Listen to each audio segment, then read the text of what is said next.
Andrew Tate. Him. Wait, I have one more question. Why don't you like him? Because he's a fucking asshole. Well, my question is, why don't you like him? Because he's a misogynistic asshole who Okay, define misogyny. trafficked women. He didn't, though. Do you know who Andrew Tate is? Yeah. Do you like him? No. Why? Because I just think he says a lot of misogynistic stuff. Do you know who Andrew Tate is? Yes, I do. Do you like him? No. Why? He's really misogynistic. Do you know who Andrew Tate is? Yes. Do you like him? Fuck no. Why? Because he fucking sucks. Okay, that's not a reason. Do you have a reason why you don't like him? He's a misogynist. Define misogyny. I'm not fucking doing this. What's wrong? You know who Andrew Tate is? Yeah, I mean, Okay. What are your opinions on him?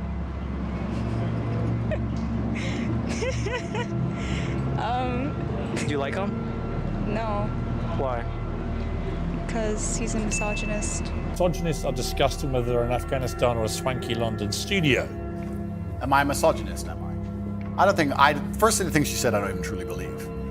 If you're prepared to listen to me, I'll explain to you exactly why she's completely and utterly wrong. If you can go through the points again, she said. Do you think you're a misogynist? Absolutely not. I'm not a misogynist on any level. This is one of those buzzwords they just throw at people randomly. Homophobic, racist, misogynist, they just throw it out at people. What is your view of women? I'm a realist. What is your real view of women? I absolutely and utterly love women. I adore women. I have good relationships with women. Not a single woman has come up to me on the street since I've been canceled. Not a single one has said anything negative. Every single one of them has said positive things. You're a traditional male. I wish more men were like you. You understand your masculine roles. You understand what you're supposed to do. You understand you're supposed to protect women. You're exactly the kind of man I'd be looking for. I've never had a negative interaction with a female ever since I've been dubbed the biggest misogynist in the world. Please let me finish. I'm sorry, Pierce. Also, there's not been a single woman who's accused me of a crime, not a single woman who's accused me of rape, not a single woman who's come out and said anything from my entire past of 36 years I've done anything wrong ever. Anybody else with my level of fame, any footballer, any other movie star, at least has people who've come out and accused them of rape, X, Y, Z. I have no woman who's come out and ever said I've hurt her. No woman has come out and ever said I've done damage to her or been horrible to her. Everybody who ever interacted with me has said I've been a nice person. All of them. This random Twitter nobody who seems to know so much is full of... All right, you've responded to her tweet. Yeah, she's a liar. But where is the line for you between masculinity, which I will always defend, and which I agree with? I think a lot of women like men to be masculine, and what has become known as toxic masculinity. And the reason I ask you is that you are engaged in that debate with men all the time. Where is the line for you where men shouldn't cross, where the behavior should be kept within a line? Please define toxic masculinity.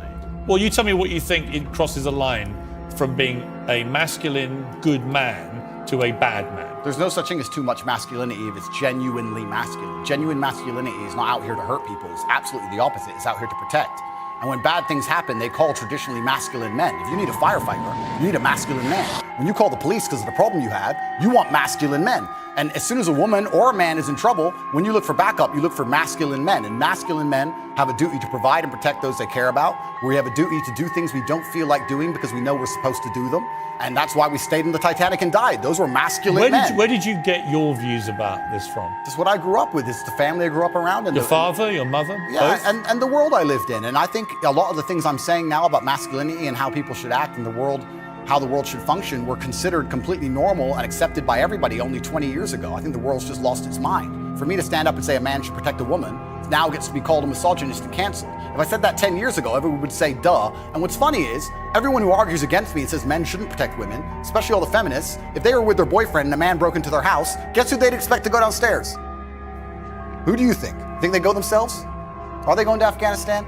No, we send men to do these things. So well, we send women in the armed forces too. You have to generalize when you make points. There are many courageous people. Exceptions do not disprove the rule. No, but you've got to concede there are many courageous women serving in the armed forces. Absolutely and utterly, completely correct. But by and large, traditionally, soldiers are men. Exceptions do not disprove the rule. Well, it's not an exception. It's a fact that there are a lot of women now in the armed forces. Correct. But if you were to take the average soldier, they are a male. If you're allowed to say who's a male and who isn't nowadays, I'm assuming their gender, I apologize. If you were to take the average soldier, they're a male, which means that exceptions are the female soldiers, which because there's a lower percent of them, a lower probability. Exceptions do not disprove the rules. Men do the fighting. Right now in Ukraine, men cannot leave. Women are allowed to leave because men have to fight in the front line and women are allowed to go to Dubai. That is how it is. What do you say to young men who come to you for advice, who feel lost, who don't really know where they fit into society? I say that life as a man is exceptionally difficult. I say the most beautiful and the most terrifying thing about being a man is you're born without value. Society doesn't care about you. You're only going to be cared about based on how useful you are. You have the chance to build yourself up and become a superhero if you're prepared to do the hard work and be indefatigable enough to never quit. But if you're going to stand around and wait for a handout, nobody's going to ever respect you. And I think that a lot of people have forgotten about how difficult and how competitive it is as a man. We're always in constant competition with each other. And it's your duty as a man to stand up and say, I want to be as important and strong and good-hearted and God-fearing as possible, and I need to work hard to achieve those things. Dame Sheila Hancock says we've become too over-emotional as a society, crying too much about everything. Has she got a point? She's completely right. And the dangerous thing about overly emotional men is that they're dangerous. They're genuinely dangerous. This is what's crazy. All these people who talk about toxic masculinity and how bad it is for men to be traditionally masculine. A traditionally masculine man does things he doesn't feel like doing because it is his duty to do them. He charges into the building because it is his duty. Not because he feels like it, because it is his duty. We're now teaching the new generation of men that they don't have duty and they can just act on their feelings and act how they feel, and they don't have to act as a man should. Do you know what happens when you get men who just act how they feel? You get school shooters, you get violence, you get rapists. Men who do not control their emotions are dangerous. If you find a man who is stoic, he's not going to hurt people. He's going to sit and think about his actions very carefully, and he's going to be a good man who protects and provides for his family. You find a man who just acts out on impulse and does whatever he feels like, you're going to find a dangerous man. Sitting here telling men to cry more and act with their feelings and it's okay to feel this way, that way, etc., and have no self-control. That is why we have the problems we have in the world. Absolutely not wrong. So when they talk about toxic masculinity, they have it completely inversed on its head, completely not wrong. We need to be teaching stoicism. We need to be teaching young men to understand that the world is very, very difficult. It's hard to be a man. You're going to feel bad sometimes. You need to suck it up and perform anyway. Not just sit there and cry your eyes out or blame other people. Tough or being a cop woman out. too in modern society. It's certainly tough being a woman, but I'm not a woman, so why would I speak on issues I do not understand? I'm a man. You can feel empathy for women. I feel empathy, certainly, but I do not understand their issues. See, a lot of men come up to me and they admire you. I've got to say, a lot of women I've spoken to don't admire. They think you represent misogyny. They think when they hear you not commit to saying the Taliban shouldn't be banning women from university education, well, why can't he just say that's wrong?